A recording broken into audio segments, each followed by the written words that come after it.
እና 3 እና 4 ላይ አንድ ነገር ተከናወነ። እግዚአብሔር ሸሽቶ ለሄደው ለሙሴ ተገለጠለት። የሸሸበት ምክንያት ደግሞ ነፍስ አጥፍቶ ነው። ነፍስ አጥፍቶ ሸሽቶ ሄዶ ባለበት ከሰውም ከሁኔታም ርቆ ባለበት እግዚአብሔር ራሱን ገለጠለት።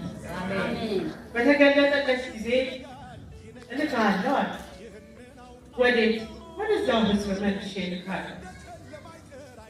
ማላከ ቢላቸው ማለት ነው ያለና የነበረ ሕያው አምላክ እግዚአብሔር ላከኝ ይበላቸው። ኢየሱስ ጌታ ነው። ባይሰሙኝስ በጣም የሚገርማችሁ እንድታነቡ ሪኮመንድ አደርጋቸዋለሁ። ይህንን ክፍል ዘጸአት ምዕራፍ 3 እና 4 ከፈርዖን ይልቅ የፈራው ሕዝቡን ነበር። ባይሰሙኝስ?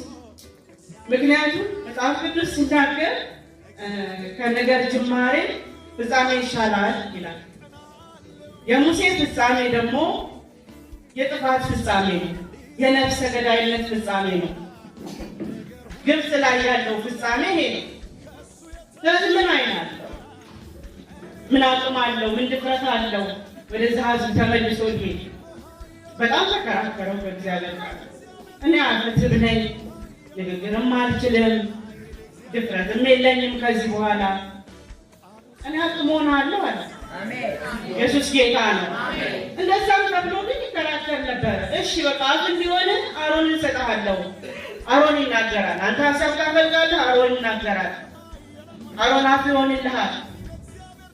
እሱንም ተከራከረ። የምትልከውን ሰው ላክ እንጂ እኔ አልሄድም አለ። እንደዚህ ነው ያለው እግዚአብሔር። በዛ ጊዜ የእግዚአብሔር ቁጣ ነደደኝ።